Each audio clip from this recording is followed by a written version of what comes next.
Geraldine, welcome to this interview. Thank you. We have three quick questions for you. My first question is about the global trends on anti-corruption. You have been closely watching the anti-corruption movements for last 2 decades in your various capacities. You have played an important role during the Conference of the State Parties and also at previous International Anti-Corruption Conference. So, building on your own experience, how do you characterize the progress on fighting corruption? Are we winning battle or are we losing the battle?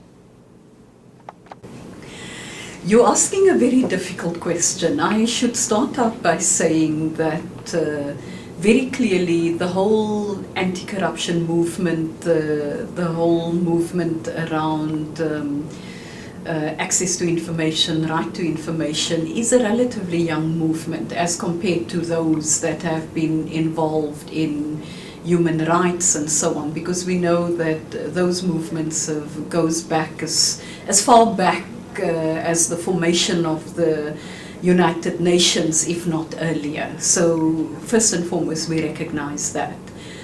Are we winning the battle or are we losing the battle? That's a bigger challenge. I think we could say that there's been a lot of progress.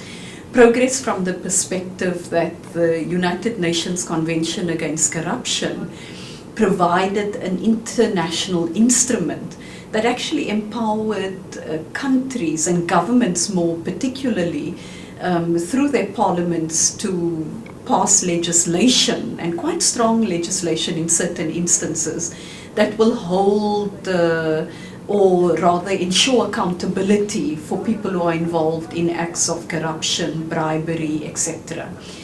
I think a further factor that could be seen as a positive movement but also a challenge is the fact that peoples across the world, civil society, has come out very strongly. As I said earlier, I mean, progress is of course the fact that there's greater popular involvement and consciousness, awareness around the need for transparency, the need for accountability, the need to ensure that governments and public funds be used for and to public gain and not for private gains.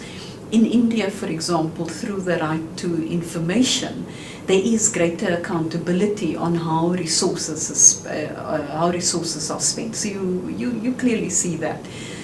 On the other, in addition, shouldn't say on the other hand, I only have 2 hands, but in addition, you also have a great focus on illicit financial flows. We see initiatives through the African Union on the African continent that looks at ensuring that there is a study on illicit financial flows with a very clear intention to look at what measures can be taken to deal with this. UNDP itself, along with other UN agencies and partners, presented a study at the Least Developed Countries Summit that took place in Istanbul in 2010, where there was a focus on this, and that has evoked a lot of attention. Attention that very clearly says that we don't want money to leave the country, and we also don't want to have a situation where you have overpricing, but at the same time undercounting of looking at exports that leaves a particular country. So all these issues are coming up. Okay, my second question is about popular movements and uprising. As you know, in recent years, we have seen many protests all over the world. And one of the key things across all protests is people are demanding for more accountability and transparency.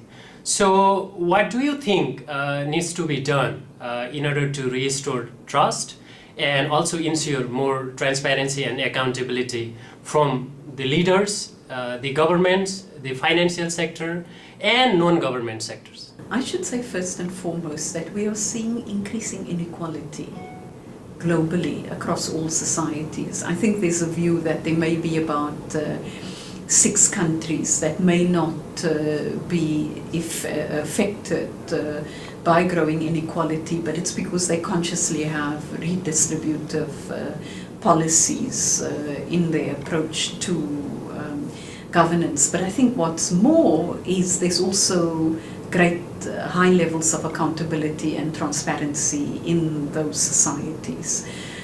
What should we do with these growing movements? And I'd firstly also want to add that we shouldn't see growing popular movements as negative.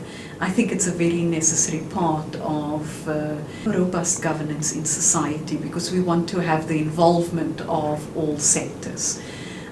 What we should ensure is that governments are accountable and transparent about resources that they need to distribute across society.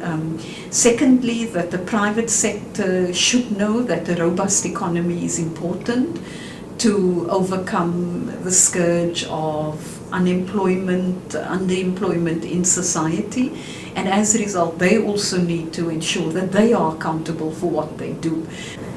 In addition, I think there's also very much a message, and you talk about trust, a message that says that the broader populations, citizens in countries have felt let down. They felt let down through politics and through economics. And we know that for development, economics and politics is important, and we need to ensure that there is greater transparency, that politicians also revisit themselves and their roles, that parliaments play a greater role in ensuring and demanding accountability from governments, from business, that they involve civil society in moving forward. We as UNDP play a supportive role through the various tools that we've developed, and in our tools we also ensure that we bring together all players in society. Geraldine, finally, what message would you like to share with the global anti-corruption community of practice members? Firstly, a deep regret that I cannot join you this time. I really wanted to be with you, but that's when you deal with contesting and competing commitments, and there is already a sense that I'm very close to this particular community, so you know I'm there in spirit. But the message that I want to share is be self-critical about the important work you do in the area of anti-corruption. Ensure that we adapt our tools, we use and share our experiences, and see how we can push the boundaries, because there is a changing global environment. The last time we met in Bangkok, we didn't have the upsurge of popular movements and Occupy movements all over the globe. Also, the fact that we need to ensure that we guard the guardians as well. So we need to look at the various commissions that have been set up. What is the institutional architecture? Is it the effective architecture? Is that architecture responsive to the demands that are there, subnationally, nationally, regionally, and internationally and globally? Are we able to, and do we have the competence and capacity to ensure the kind of capacity transfer required at national level? Do we provide the comparative analysis needed at the country level and between countries? Do we provide the intra-regional comparative analysis and experience? Do we provide the inter-regional comparative analysis and experience required? We've done exceptional work over this past year, there's no question about it. But this community of practice should be one where you push the boundaries further and say, what are we doing well? What can we do better? And what have been problematic? And how can we take things forward? So on our capacity development side, the training side, we know we've done well, but are there aspects that should be added to the curriculum? And then looking at our partnerships. And should we deepen those partnerships? How can we improve on them? Are we working and operating within our comfort zone? Should we move beyond it? So these are the challenges you need to confront. Geraldine, thank you for your insights, optimism, and also the words of encouragement. Thank you. Thank you.